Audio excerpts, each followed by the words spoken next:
بسم الله الرحمن الرحيم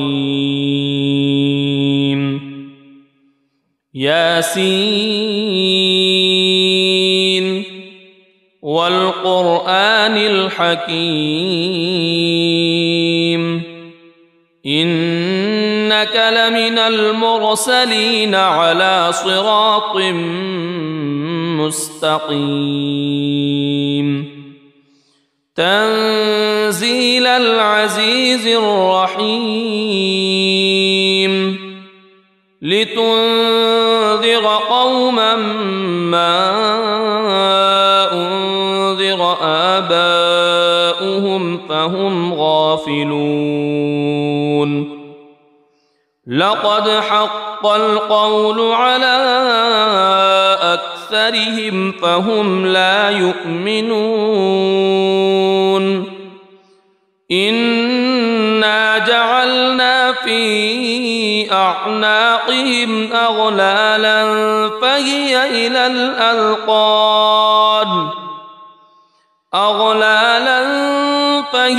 إلى الأذقان فهم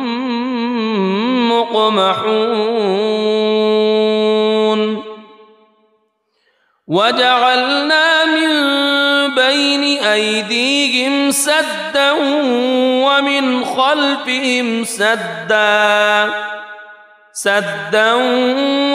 خلفهم سدا فأغشيناهم فهم لا يبصرون وسواء عليهم أأنذرتهم أم لم تنذرهم لا يؤمنون إنما تنذر من اتبع الذكر وخشي الرحمن بالغيب فبشره بمغفرة وأجر كريم إنا نحن نحيي الموتى ونكتب ما قدموا وآثارهم وكل شيء أحصيناه في إمام مبين واضرب لهم مثلا أصحاب القرية إذ جاءها المرسلون إذ أرسلنا إليهم اثنين فكذبوهما فعززنا بثالث فقالوا إنا إليكم مرسلون قالوا ما أنتم إلا بشر مثلنا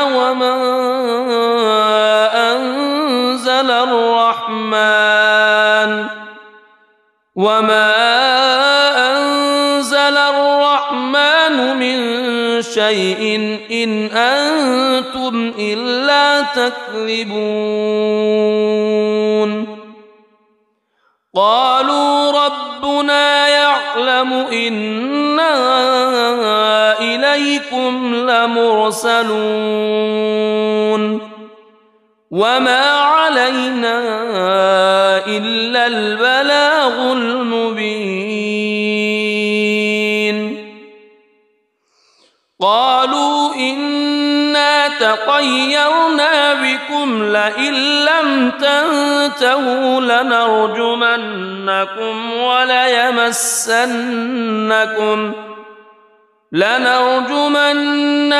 وليمسنكم منا عذاب أليم قالوا طائركم معكم أئن ذكرتم بل أنتم قوم مسرفون وجاء من أقصى المدينة رجل يسعى قال يا قوم اتبعوا المرسلين اتبعوا من لا يسألكم أجرا وهم مهتدون وما لي لا أعبد الذي فطرني وإليه ترجعون أأتخذ من دونه آلهة إن يردني الرحمن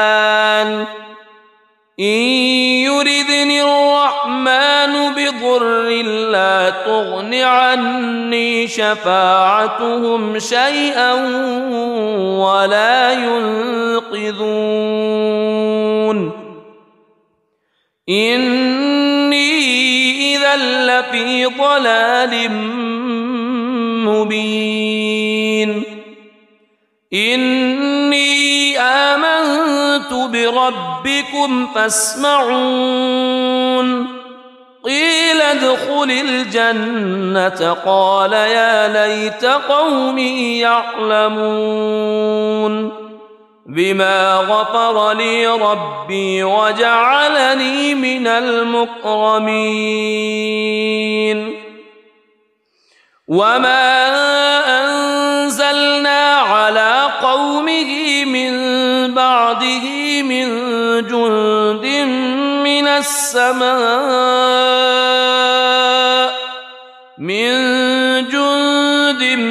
من السماء وما كنا منزلين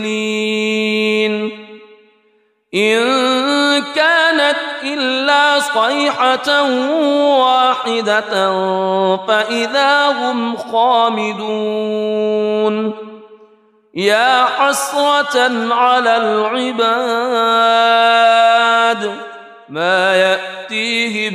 من رسول إلا كانوا به يستهزئون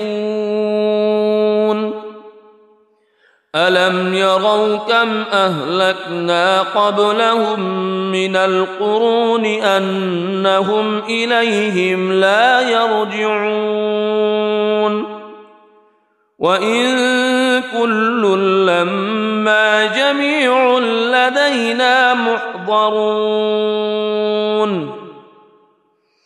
وآية لهم الأرض الميتة أحييناها وأخرجنا منها حبا فمنه يأكلون وجعلنا فيها جنات من نخيل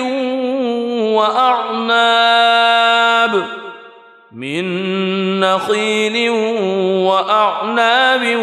وفجرنا فيها من العيون ليأكلوا من ثمره وما عملته أيديهم أفلا يشكرون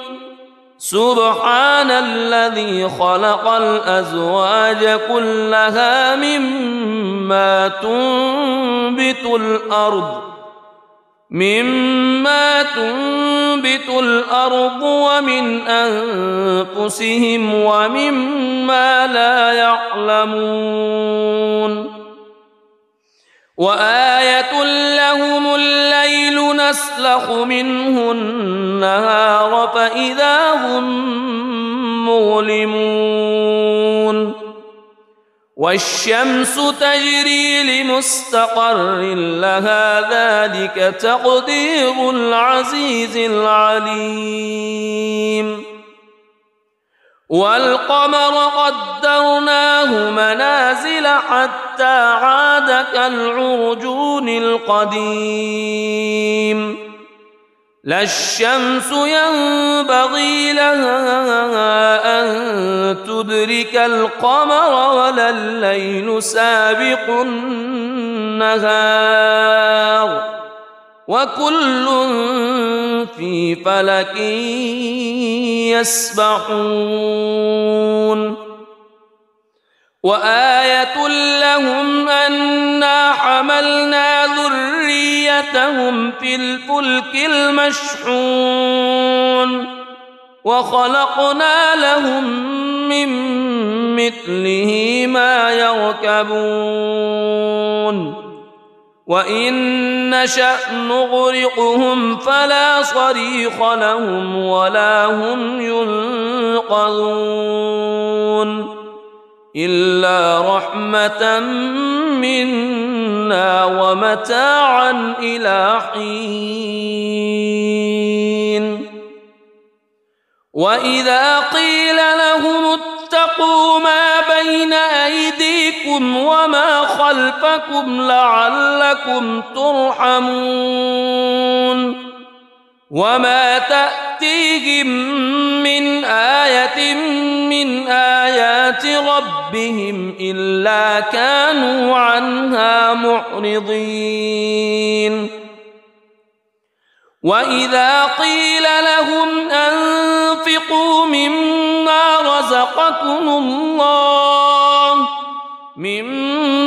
رزقكم الله قال الذين كفروا للذين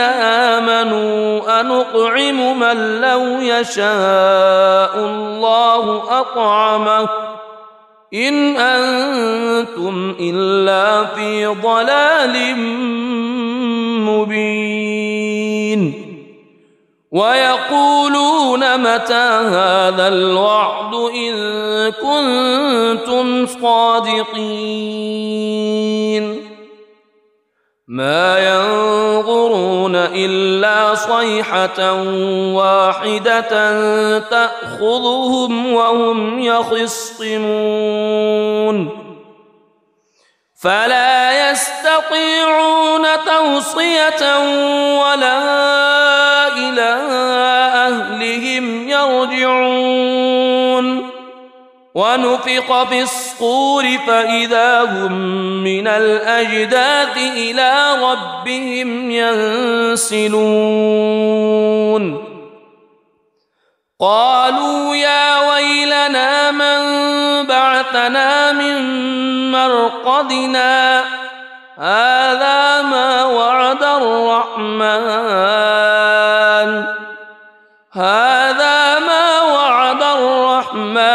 وصدق المرسلون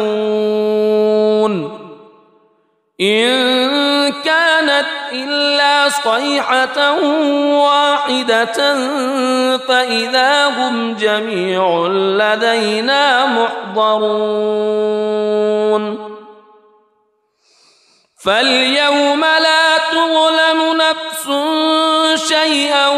ولا تجزون إلا ما كنتم تعملون إن أصحاب الجنة اليوم في شغل فاكهون هم وأزواجهم في ظلال على الأرائك متكئون لهم فيها فاكهة ولهم ما يدعون سلام قولا من رب رحيم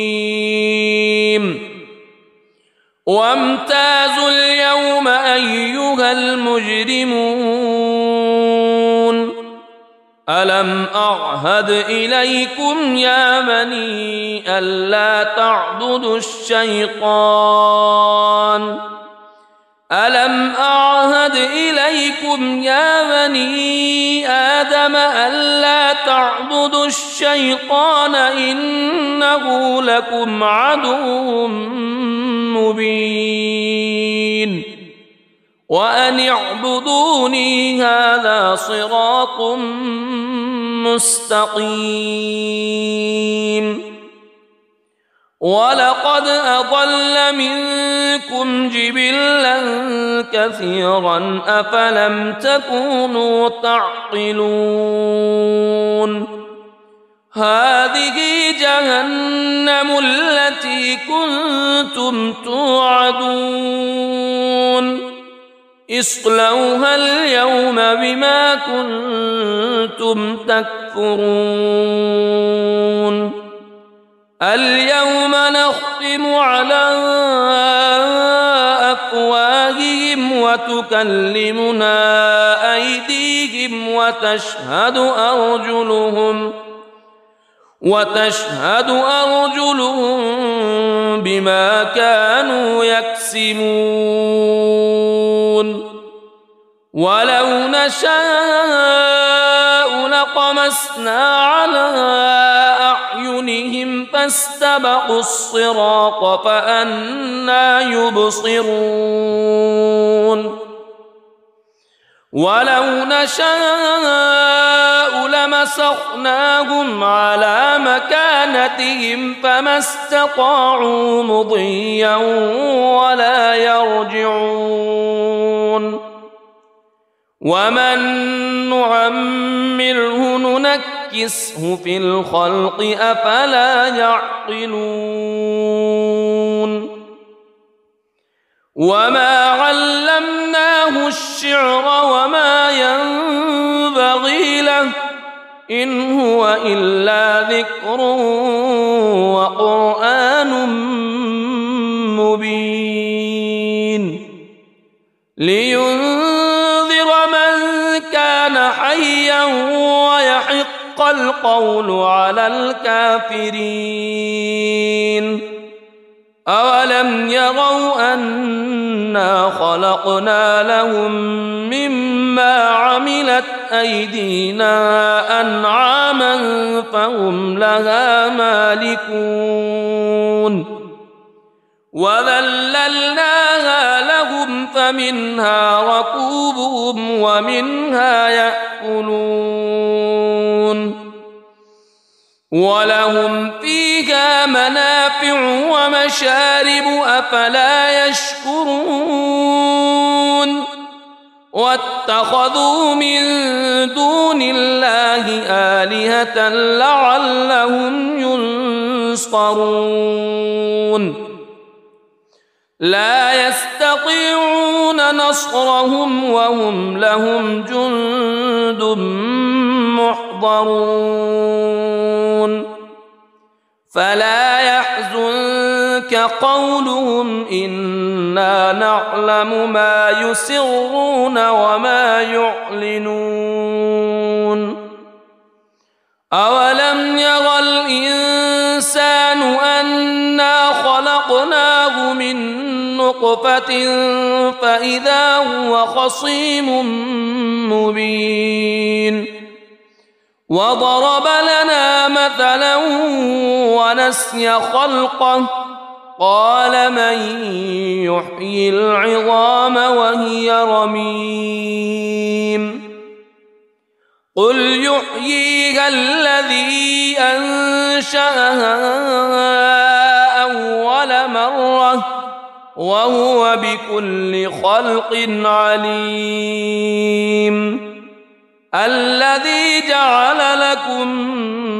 من الشجر الأخضر نارا فإذا أنتم منه توقدون أوليس الذي خلق السماوات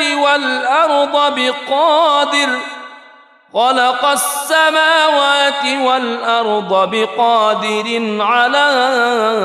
أن يخلق مثلهم بلى وهو الخلاق العليم إنما أمره إذا أراد شيئا أن يقول له كن فيكون فسبحان الذي بيده ملكوت كل شيء وإليه ترجعون بسم الله الرحمن الرحيم الرحمن علم القرآن خلق الإنسان علمه البيان الشمس والقمر بحسبان والنجم والشجر يسجدان والسماء رفعها ووضع الميزان ألا تطغوا في الميزان وأقيموا الوزن بالقسط ولا تخسروا الميزان والأرض وضعها للأنام فيها فاكهة والنخل ذات الأكمام والحب ذو العصف والريحان فبأي آلاء ربكما تكذبان خلق الإنسان من صلصال كالفخار وخلق الجان من مارج من نار فبأي آلاء ربكما تكذبان رب المشرقين ورب المغربين فبأي آلاء ربكما تكذبان مرج البحرين يلتقيان بينهما برزخ لا يبغيان فبأي آلاء ربكما تكذبان يخرج منهما اللؤلؤ والمرجان فبأي آلاء ربكما تكذبان وله الجوار المنشآت في البحر كالأعلام فبأي آلاء ربكما تكذبان كل من عليها فان ويبقى وجه ربك ذو الجلال والإكرام فبأي آلاء ربكما تكذبان يسأله من في السماوات والأرض كل يوم هو في شأن فبأي آلاء ربكما تكذبان سنفرغ لكم أيها الثقلان فبأي آلاء ربكما تكذبان يا معشر الجن والإنس إن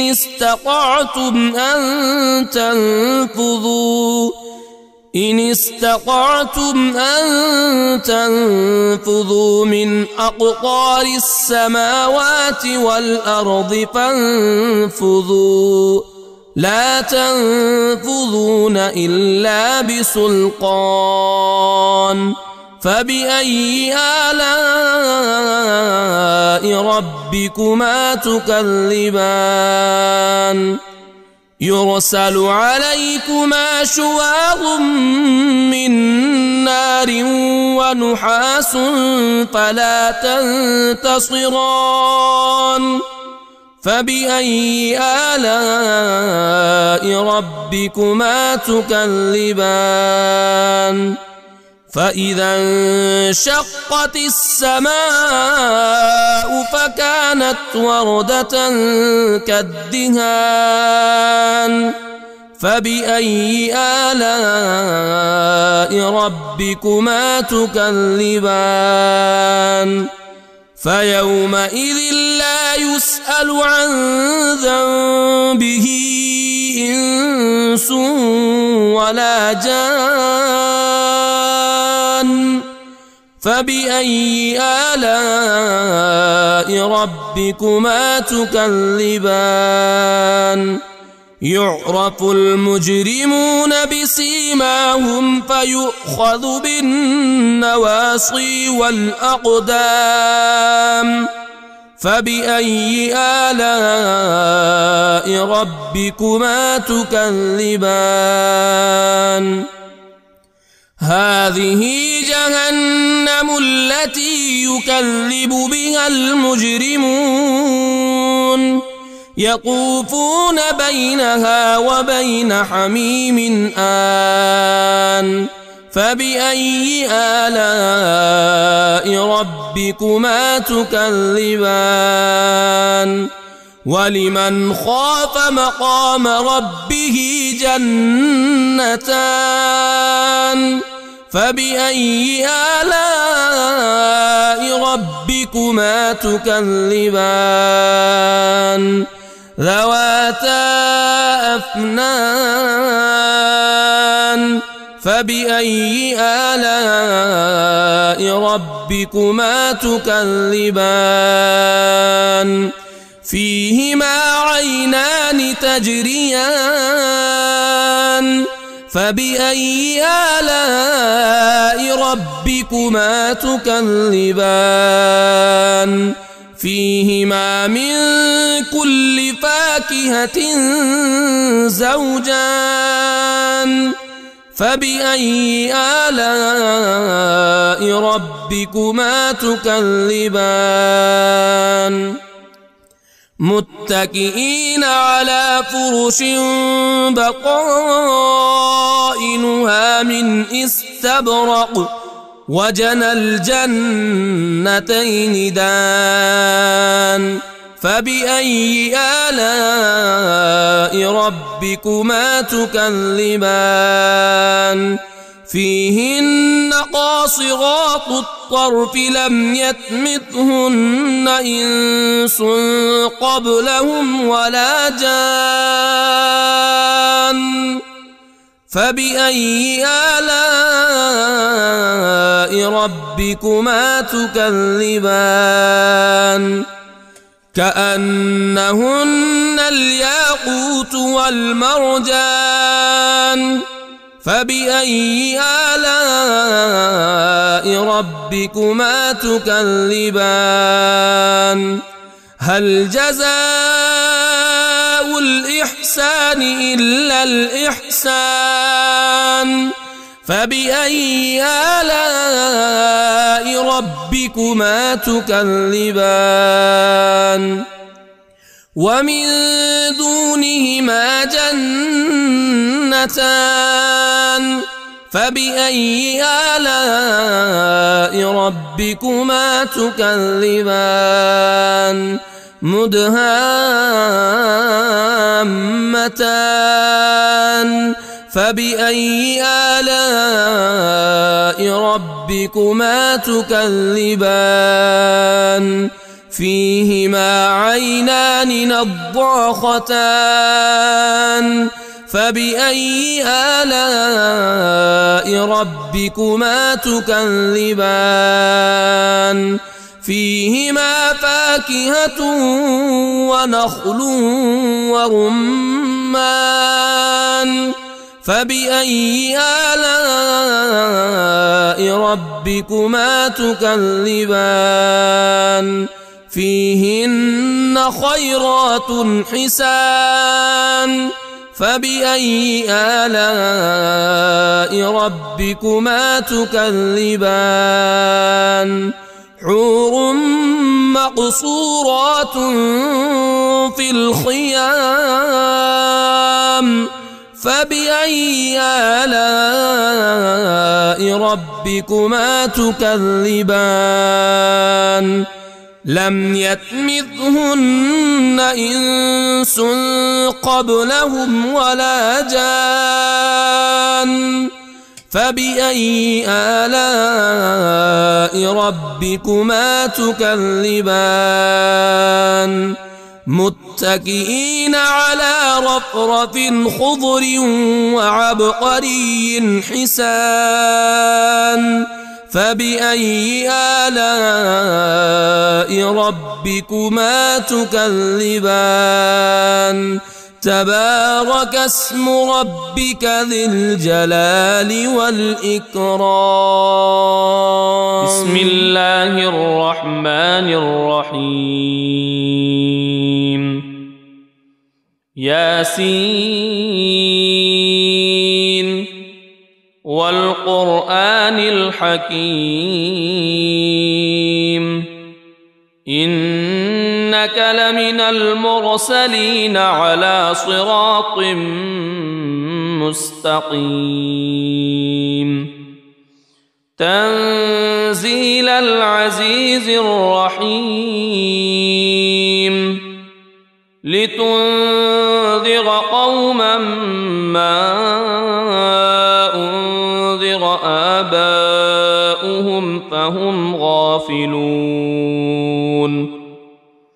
لقد حق القول على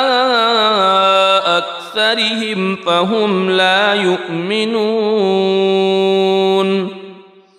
إنا جعلنا في أعناقهم أغلالا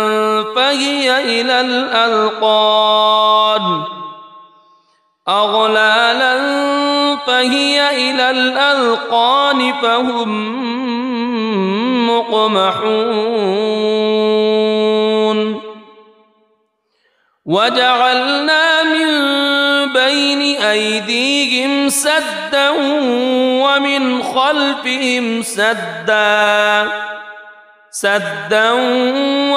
خلفهم سدا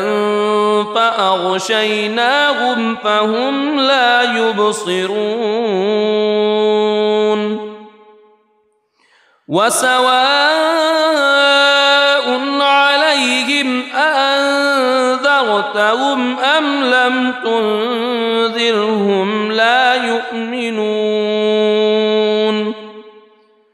إنما تنذر من اتبع الذكر وخشي الرحمن بالغيب فبشره بمغفرة وأجر كريم إنا نحن نحيي الموتى ونكتب ما قدموا وآثارهم وكل شيء أحصيناه في إمام مبين واضرب لهم مثلا أصحاب القرية إذ جاءها المرسلون إذ أرسلنا إليهم اثنين فكذبوهما فعززنا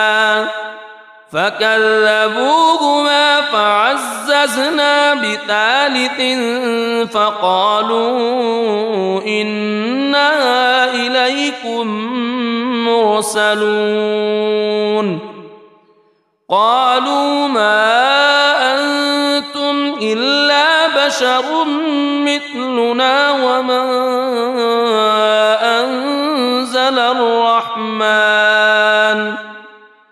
وما أنزل الرحمن من شيء إن أنتم إلا تكذبون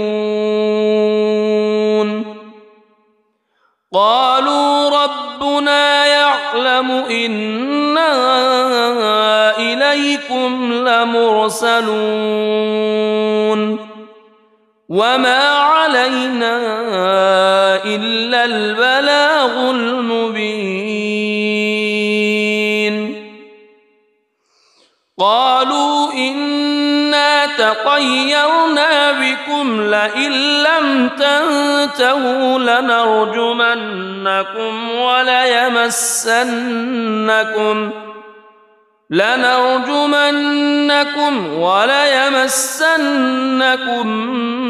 منا عذاب أليم قالوا طائركم معكم أئن ذكرتم بل أنتم قوم مسرفون وجاء من أقصى المدينة رجل يسعى قال يا قوم اتبعوا المرسلين اتبعوا من لا يسألكم أجرا وهم مهتدون وما لي لا أعبد الذي فطرني وإليه ترجعون أأتخذ من دونه آلهة إن يردني الرحمن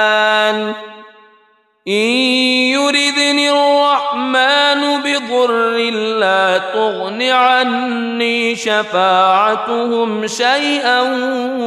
ولا ينقذون إني إذا لفي ضلال مبين إني آمنت بربكم فاسمعون قيل ادخل الجنة قال يا ليت قومي يعلمون بما غفر لي ربي وجعلني من المكرمين وما أنزلنا على قومه من بعده من جند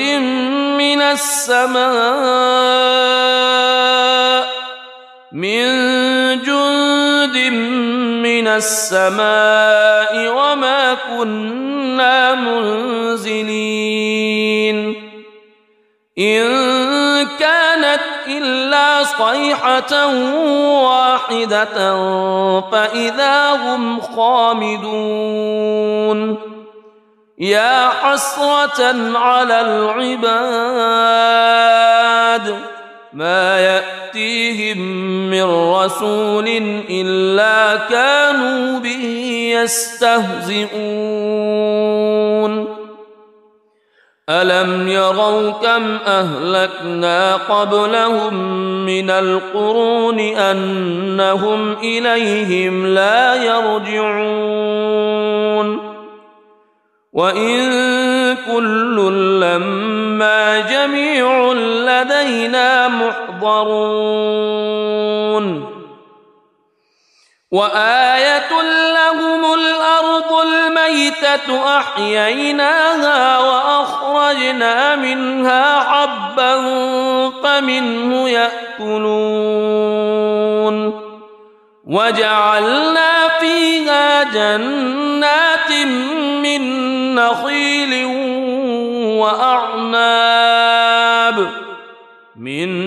نخيل وأعناب وفجرنا فيها من العيون ليأكلوا من ثمره وما عملته أيديهم أفلا يشكرون سبحان الذي خلق الأزواج كلها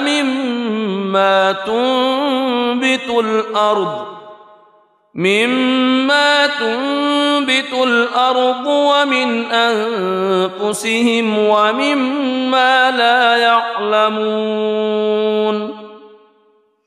وآية لهم الليل نسلخ منه النهار فإذا هم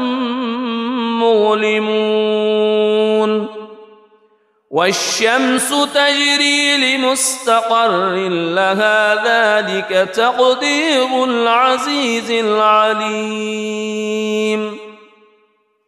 والقمر قدرناه منازل حتى عاد كالعرجون القديم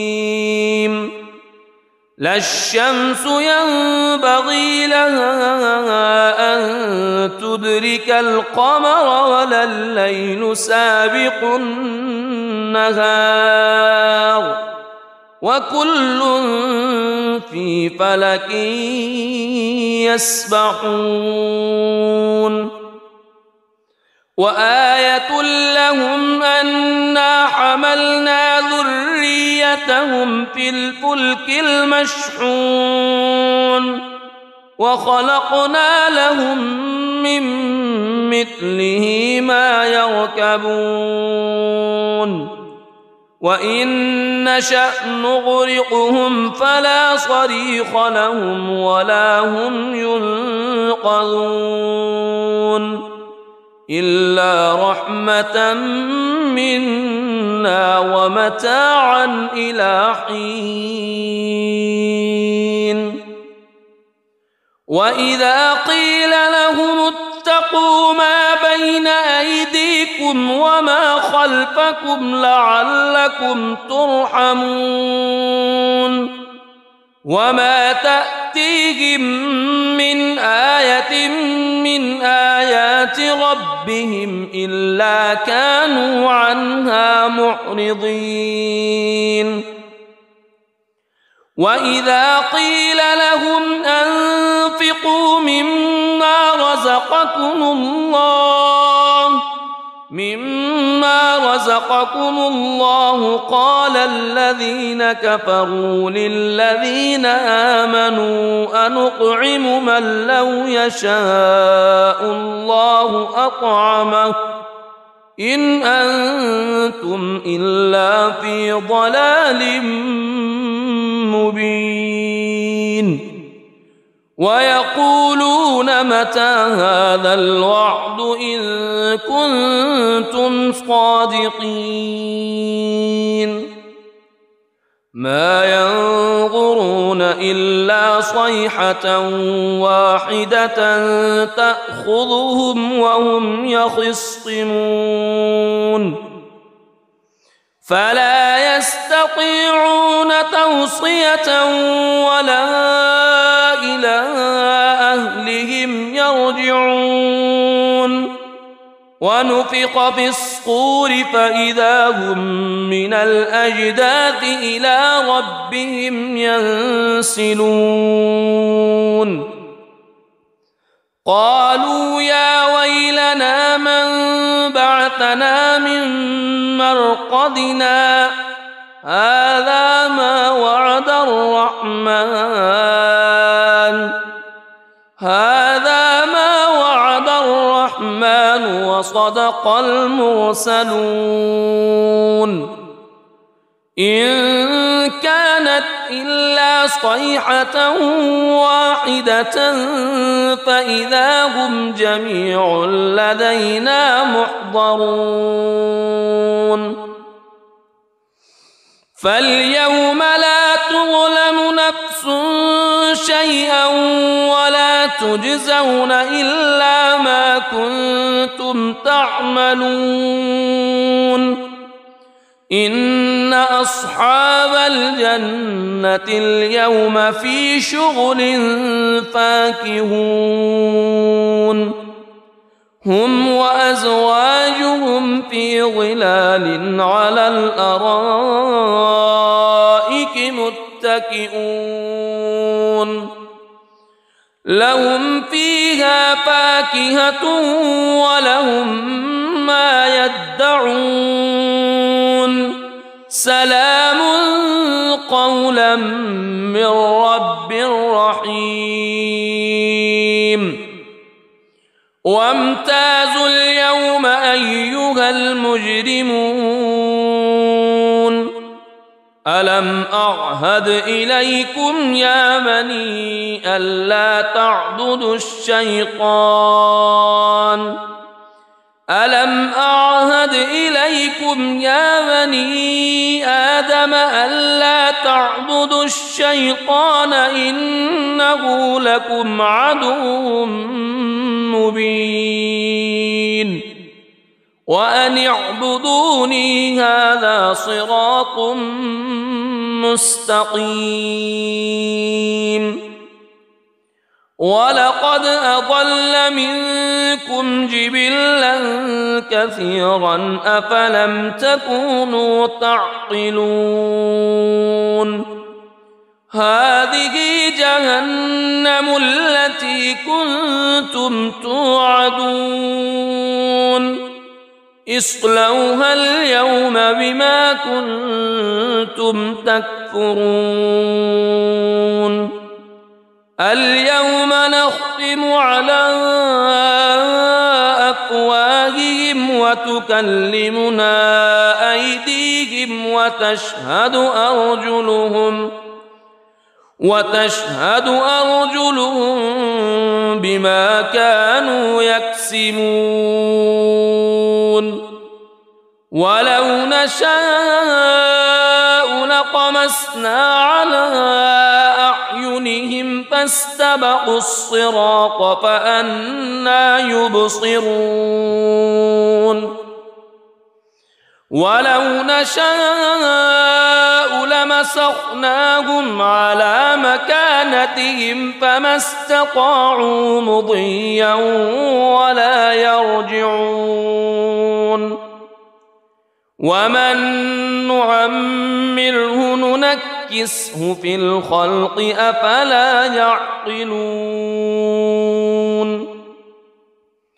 وما علمناه الشعر وما ينبغي له إن هو إلا ذكر وقرآن مبين لينذر من كان حيا ويحق القول على الكافرين أولم يروا أنا خلقنا لهم مما عملت أيدينا أنعاما فهم لها مالكون وذللناها لهم فمنها ركوبهم ومنها يأكلون ولهم فيها منافع ومشارب أفلا يشكرون واتخذوا من دون الله آلهة لعلهم ينصرون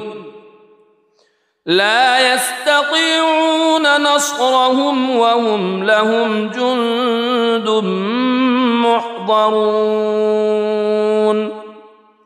فلا يحزنك قولهم إنا نعلم ما يسرون وما يعلنون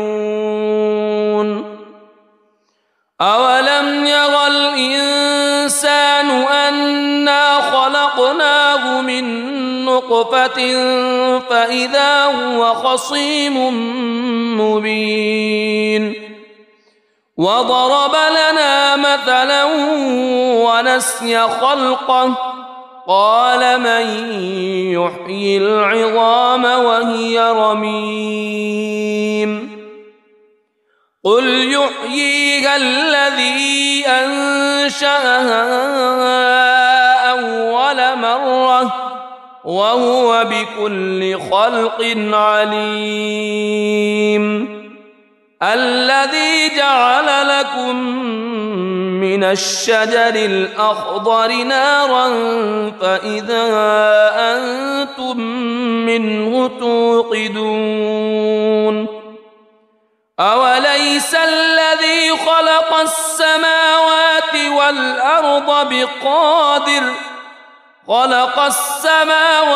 والأرض بقادر على أن يخلق مثلهم بلى وهو الخلاق العليم إنما أمره إذا أراد شيئا أن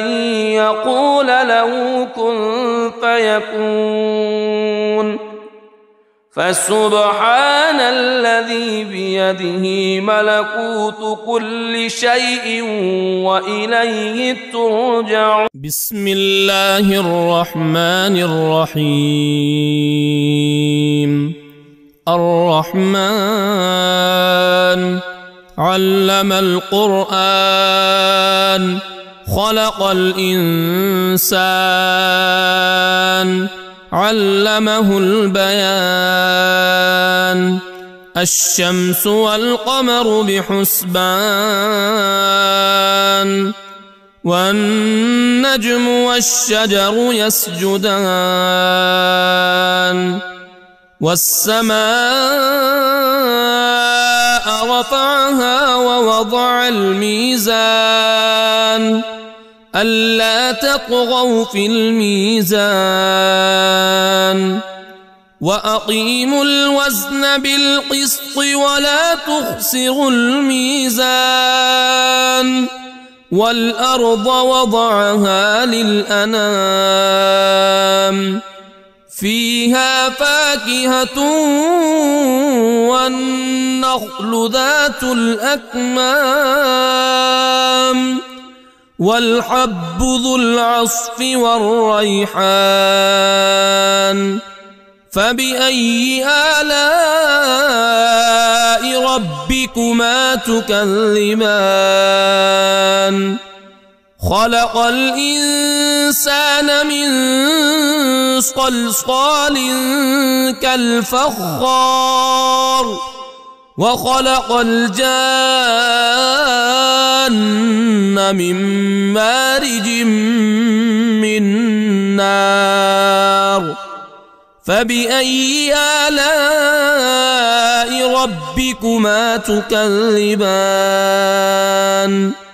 رب المشرقين ورب المغربين. فبأي آلاء ربكما تكذبان؟ مرج البحرين يلتقيان بينهما برزخ لا يبغيان. فبأي آلاء ربكما تكذبان؟ يخرج منهما اللؤلؤ والمرجان. فبأي آلاء ربكما تكذبان؟ وله الجوار المنشآت في البحر كالأعلام. فبأي آلاء ربكما تكذبان؟ كل من عليها فان ويبقى وجه ربك ذو الجلال والإكرام. فبأي آلاء ربكما تكذبان؟ يسأله من في السماوات والأرض كل يوم هو في شأن. فبأي آلاء ربكما تكذبان؟ سنفرغ لكم أيها الثقلان. فبأي آلاء ربكما تكذبان؟ يا معشر الجن والإنس إن استطعتم أن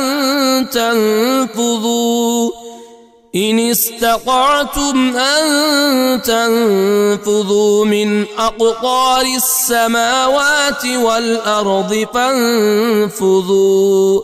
لا تنفذون إلا بسلطان. فبأي آلاء ربكما تكذبان؟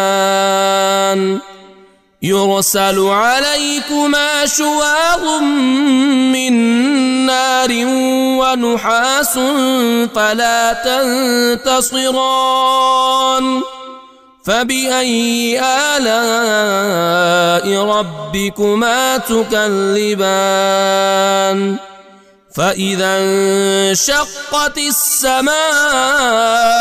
فكانت وردة كالدهان فبأي آلاء ربكما تكذبان فيومئذ لا يسأل عن ذنبه إنس ولا جان فبأي آلاء ربكما تكذبان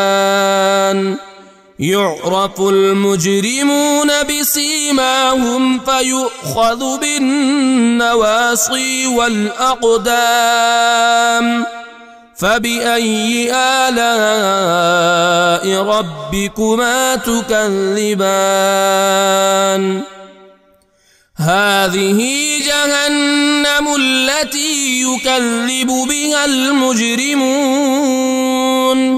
يطوفون بينها وبين حميم آن فبأي آلاء ربكما تكذبان ولمن خاف مقام ربه جنتان فبأي آلاء ربكما تكذبان ذواتا أفنان فبأي آلاء ربكما تكذبان فيهما عينان تجريان فبأي آلاء ربكما تكذبان فيهما من كل فاكهة زوجان فبأي آلاء ربكما تكذبان متكئين على فرش بطائنها من استبرق وجنى الجنتين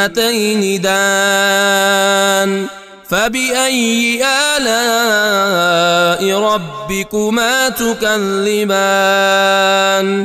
فيهن قاصرات الطرف لم يطمثهن إنس قبلهم ولا جان فبأي آلاء ربكما تكذبان كأنهن الياقوت والمرجان فبأي آلاء ربكما تكذبان هل جزاء الإحسان إلا الإحسان فبأي آلاء ربكما تكذبان ومن دونهما جنتان فبأي آلاء ربكما تكذبان مدهامتان فبأي آلاء ربكما تكذبان فيهما عينان نضاختان فبأي آلاء ربكما تكذبان فيهما فاكهة ونخل ورمان فبأي آلاء ربكما تكذبان فيهن خيرات حسان فبأي آلاء ربكما تكذبان حور مقصورات في الخيام فبأي آلاء ربكما تكذبان لم يطمثهن إنس قبلهم ولا جان فبأي آلاء ربكما تكذبان متكئين على رفرف خضر وعبقري حسان فبأي آلاء ربكما تكذبان تبارك اسم ربك ذي الجلال والإكرام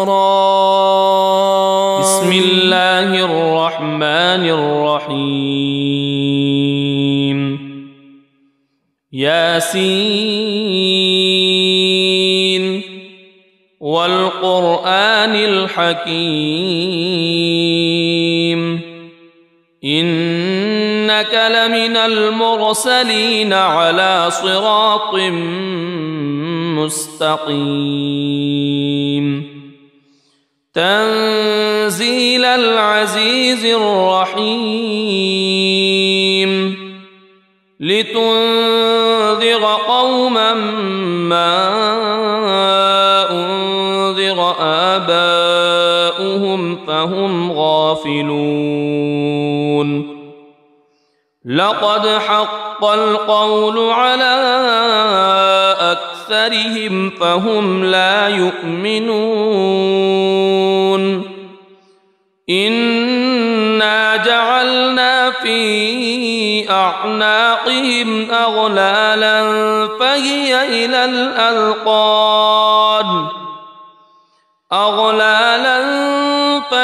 إلى الأذقان فهم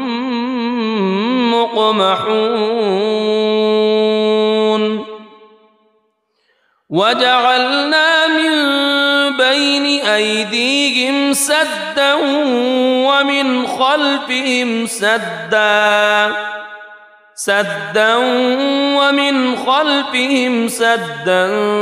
فأغشيناهم فهم لا يبصرون وسواء عليهم أأنذرتهم أم لم تنذرهم لا يؤمنون إنما تنذر من اتبع الذكر وخشي الرحمن بالغيب فبشره بمغفرة وأجر كريم إنا نحن نحيي الموتى ونكتب ما قدموا وآثارهم وكل شيء أحصيناه في إمام مبين واضرب لهم مثلا أصحاب القرية إذ جاءها المرسلون إذ أرسلنا إليهم اثنين فكذبوهما فعززنا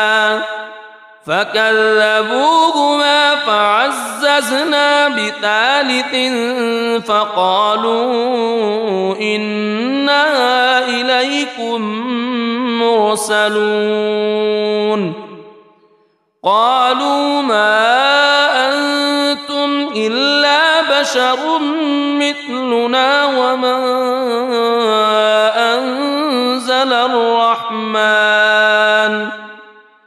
وما أنزل الرحمن من شيء إن أنتم إلا تكذبون قالوا ربنا يعلم يعلم إنا إليكم لمرسلون وما علينا إلا البلاغ المبين قالوا إنا تطيرنا بكم لئن لم تنتهوا لنرجمنكم وليمسنكم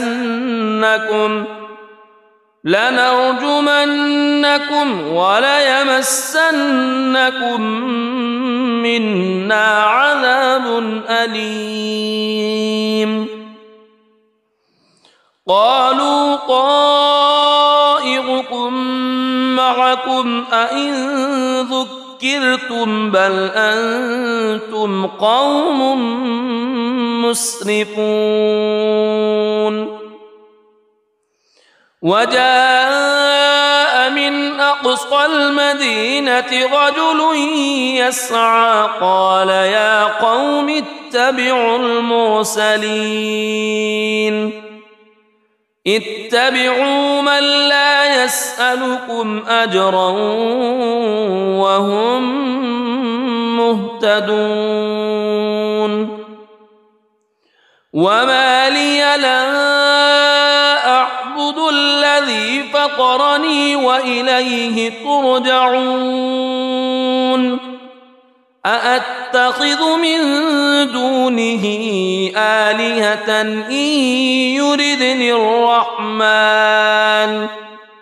إن يردني الرحمن بضر لا تغن عني شفاعتهم شيئا ولا ينقذون إني إذا لفي ضلال مبين إني آمنت بربكم فاسمعون قيل ادخل الجنة قال يا ليت قومي يعلمون بما غفر لي ربي وجعلني من المكرمين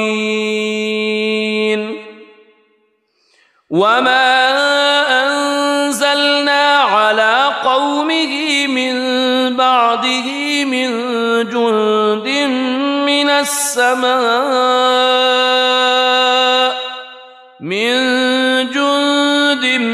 من السماء وما كنا منزلين إن كانت إلا صيحة واحدة فإذا هم خامدون يا حسرة على العباد ما يأتيهم من رسول إلا كانوا به يستهزئون ألم يروا كم أهلكنا قبلهم من القرون أنهم إليهم لا يرجعون وإن كل لما جميع لدينا محضرون وآية لهم الأرض الميتة أحييناها وأخرجنا منها حبا فمنه يأكلون وجعلنا فيها جنات من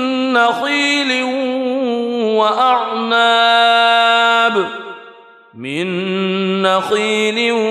وأعناب وفجرنا فيها من العيون ليأكلوا من ثمره وما عملته أيديهم أفلا يشكرون سبحان الذي خلق الأزواج كلها مما تنبت الأرض مما تنبت الأرض ومن أنفسهم ومما لا يعلمون وآية لهم الليل نسلخ منه النهار فإذا هم مظلمون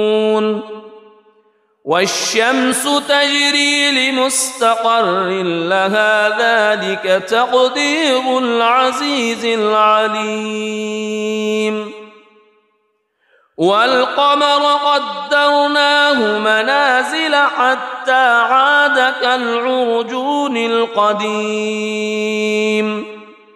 لا الشمس ينبغي لها أن تدرك القمر ولا الليل سابق النهار وكل في فلك يسبحون وآية لهم أنا حملنا ذريتهم في الفلك المشحون وخلقنا لهم من مثله ما يركبون وإن نشأ نغرقهم فلا صريخ لهم ولا هم ينقذون إلا رحمة منا ومتاعا إلى حين وإذا قيل لهم اتقوا ما بين أيديكم وما خلفكم لعلكم ترحمون وما تأتيهم من آية من آيات ربهم إلا كانوا عنها معرضين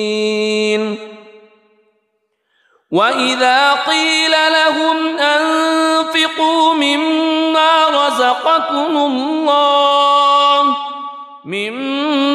رزقكم الله قال الذين كفروا للذين آمنوا أنطعم من لو يشاء الله أطعمه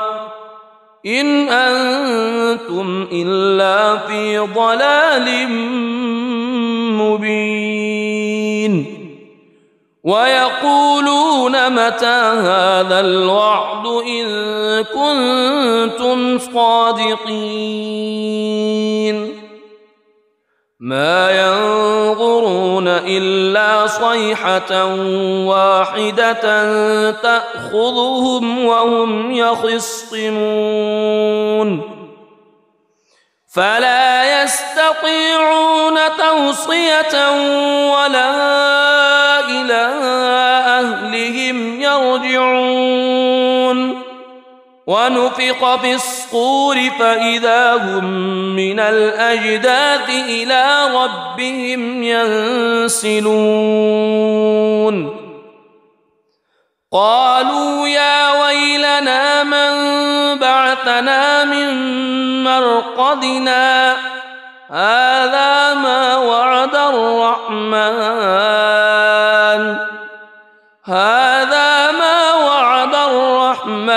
وصدق المرسلون إن كانت إلا صيحة واحدة فإذا هم جميع لدينا محضرون فاليوم لا تظلم نفس شيئا ولا تجزون إلا ما كنتم تعملون إن أصحاب الجنة اليوم في شغل فاكهون هم وأزواجهم في ظلال على الأرائك متكئون لهم فيها فاكهة ولهم ما يدعون سلام قولا من رب رحيم وامتازوا اليوم أيها المجرمون ألم أعهد إليكم يا بني ألا تعبدوا الشيطان ألم أعهد إليكم يا بني آدم ألا تعبدوا الشيطان إنه لكم عدو مبين وأن اعبدوني هذا صراط مستقيم ولقد أضل منكم جبلا كثيرا أفلم تكونوا تعقلون هذه جهنم التي كنتم توعدون اصلوها اليوم بما كنتم تكفرون اليوم نختم على أفواههم وتكلمنا أيديهم وتشهد أرجلهم بما كانوا يكسبون ولو نشاء لطمسنا على أعينهم فاستبقوا الصراط فأنى يبصرون ولو نشاء لمسخناهم على مكانتهم فما استطاعوا مضيا ولا يرجعون ومن نعمره ننكسه في الخلق أفلا يعقلون وما علمناه الشعر وما ينبغي له إن هو إلا ذكر وقرآن مبين لينذر من كان حيا ويحق القول على الكافرين أولم يروا أنا خلقنا لهم مما عملت أيدينا أنعاما فهم لها مالكون وذللناها لهم فمنها ركوبهم ومنها يأكلون ولهم فيها منافع ومشارب أفلا يشكرون واتخذوا من دون الله آلهة لعلهم ينصرون لا يستطيعون نصرهم وهم لهم جند محضرون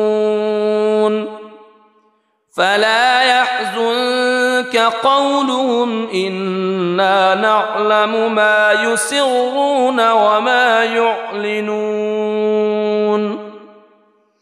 أولم ير الإنسان أنا خلقناه من نطفة فإذا هو خصيم مبين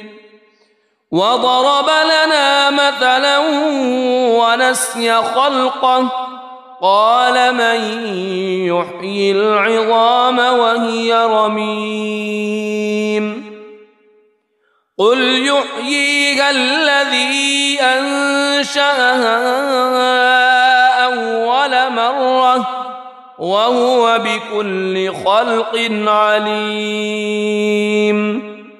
الذي جعل لكم من الشجر الأخضر نارا فإذا أنتم منه توقدون أوليس الذي خلق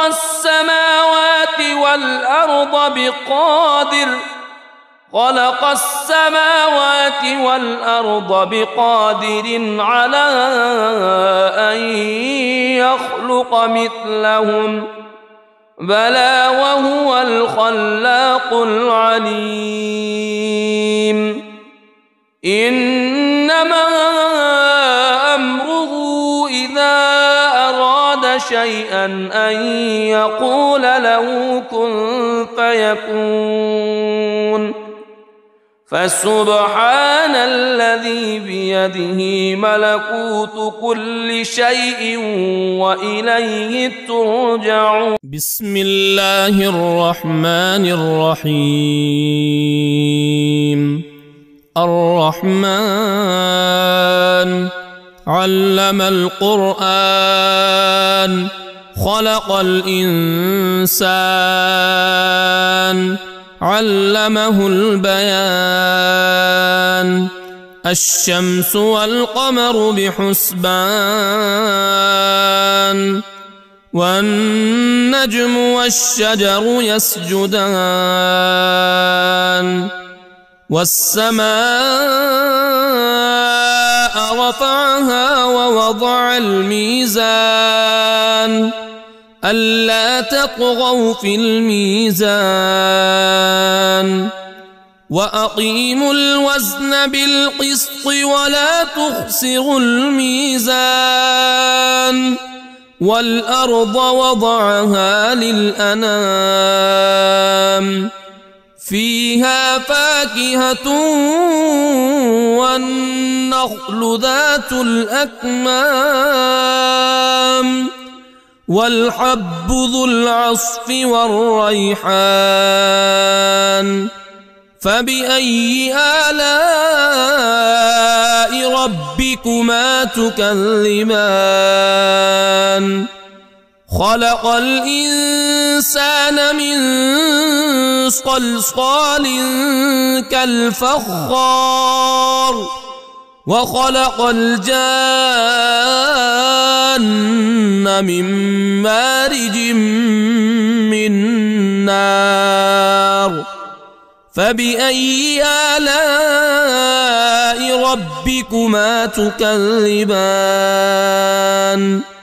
رب المشرقين ورب المغربين فبأي آلاء ربكما تكذبان مرج البحرين يلتقيان بينهما برزخ لا يبغيان فبأي آلاء ربكما تكذبان يخرج منهما اللؤلؤ والمرجان فبأي آلاء ربكما تكذبان وله الجوار المنشآت في البحر كالأعلام فبأي آلاء ربكما تكذبان كل من عليها فان ويبقى وجه ربك ذو الجلال والإكرام فبأي آلاء ربكما تكذبان يسأله من في السماوات والأرض كل يوم هو في شأن فبأي آلاء ربكما تكذبان سنفرغ لكم أيها الثقلان فبأي آلاء ربكما تكذبان يا معشر الجن والإنس إن استطعتم أن إن استطعتم أن تنفذوا من أقطار السماوات والأرض فانفذوا لا تنفذون إلا بسلطان فبأي آلاء ربكما تكذبان يرسل عليكما شواظ من نار ونحاس فلا تنتصران فبأي آلاء ربكما تكذبان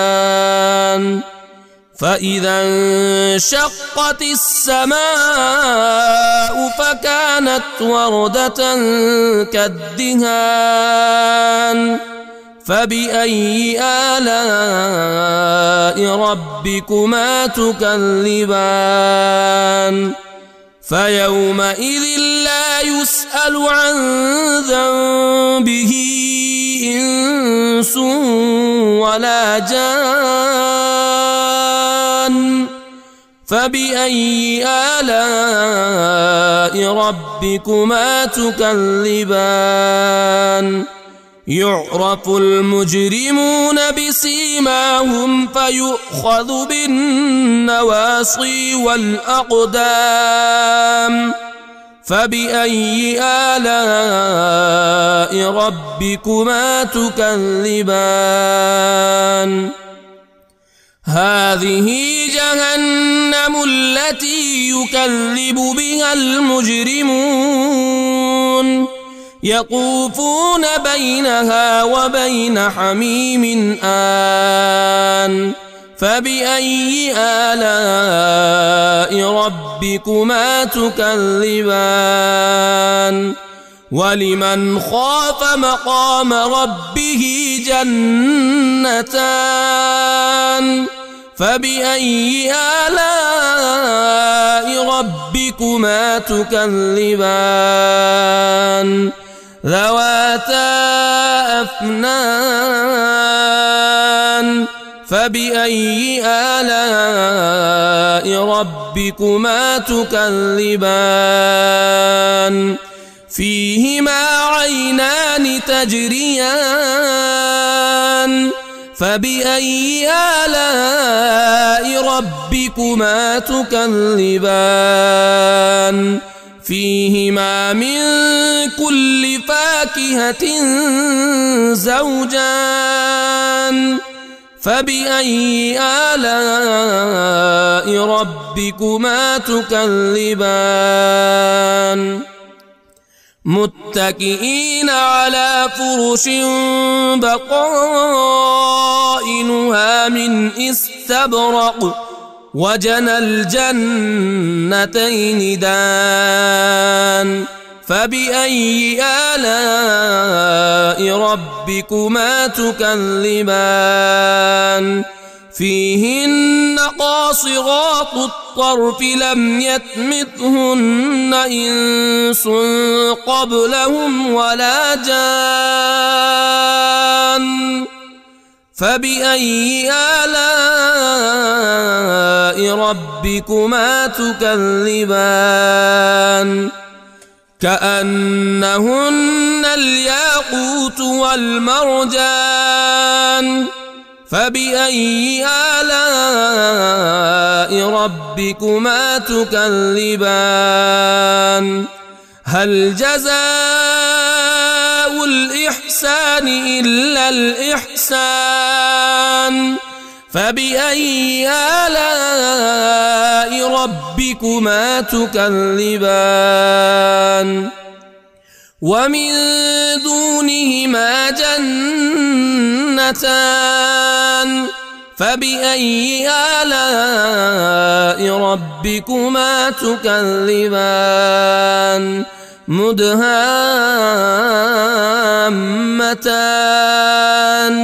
فبأي آلاء ربكما تكذبان فيهما عينان نضاختان فبأي آلاء ربكما تكذبان فيهما فاكهة ونخل ورمان فبأي آلاء ربكما تكذبان فيهن خيرات حسان فبأي آلاء ربكما تكذبان حور مقصورات في الخيام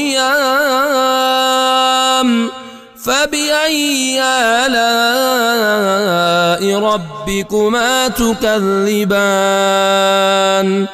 لم يطمثهن إنس قبلهم ولا جان فبأي آلاء ربكما تكذبان متكئين على رفرف خضر وعبقري حسان فبأي آلاء ربكما تكذبان تبارك اسم ربك ذي الجلال والإكرام.